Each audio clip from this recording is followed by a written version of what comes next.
Hello friends, welcome to రుచి వంటిల్లు.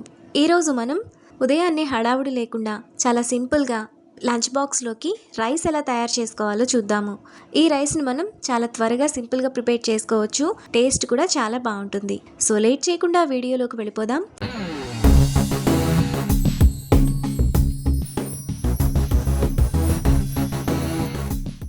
ముందుగా ఈ రైస్ చేసుకోవడానికి స్టవ్ మీద ప్యాన్ పెట్టుకొని అందులో 1 tablespoon oil, 1 teaspoon నెయ్యి వేసుకోవాలి.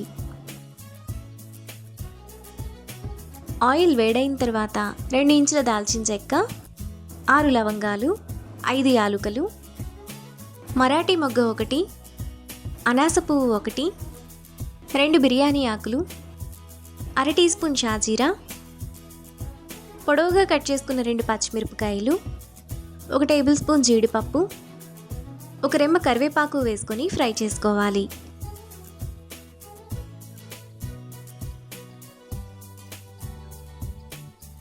పచ్చిమిరపకాయలు, మసాలా దినుసులు వేగిన తర్వాత అందులో సన్నగా తరిగిన 1 పెద్ద ఉల్లిపాయ వేసుకొని ఫ్రై చేసుకోవాలి.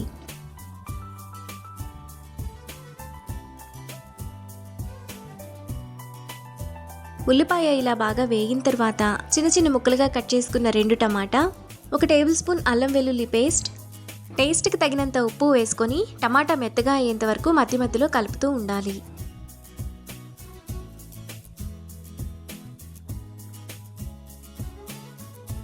టమాటా ఇలా మెత్తగా ఉడికిపోయిన తర్వాత అందులో 1 కప్పు సన్నగా తరిగిన క్యాబేజ్, 1/2 కప్పు పచ్చి బఠానీ వేసుకొని 1 నిమిషం పాటు బాగా కలుపుకోవాలి.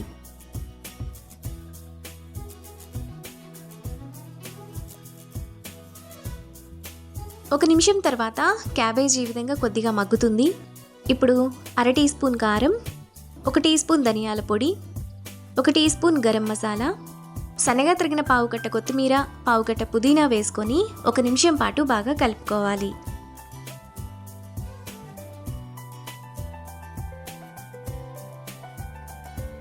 మసాలా అంతా బాగా వేగిన తర్వాత అందులో 3 గ్లాసులు నీళ్లు పోసుకోవాలి.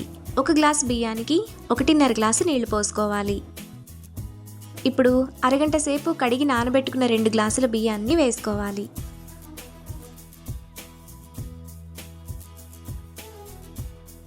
ఇప్పుడు ఒకసారి బాగా కలుపుకోవాలి.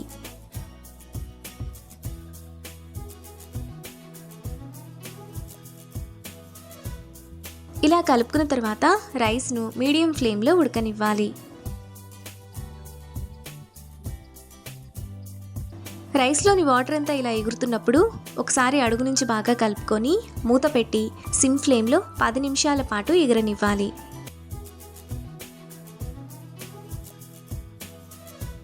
పది నిమిషాల తర్వాత రైస్ మనకు ఈ విధంగా చాలా టేస్టీగా పొడి పొడిగా రెడీ అయిపోతుంది. ఇప్పుడు ఈ రైస్ను లంచ్ బాక్స్లోకి పెట్టడానికైనా మనం అప్పటికప్పుడు వేడిగా సర్వ్ చేసుకోవడానికి కూడా చాలా బాగుంటుంది.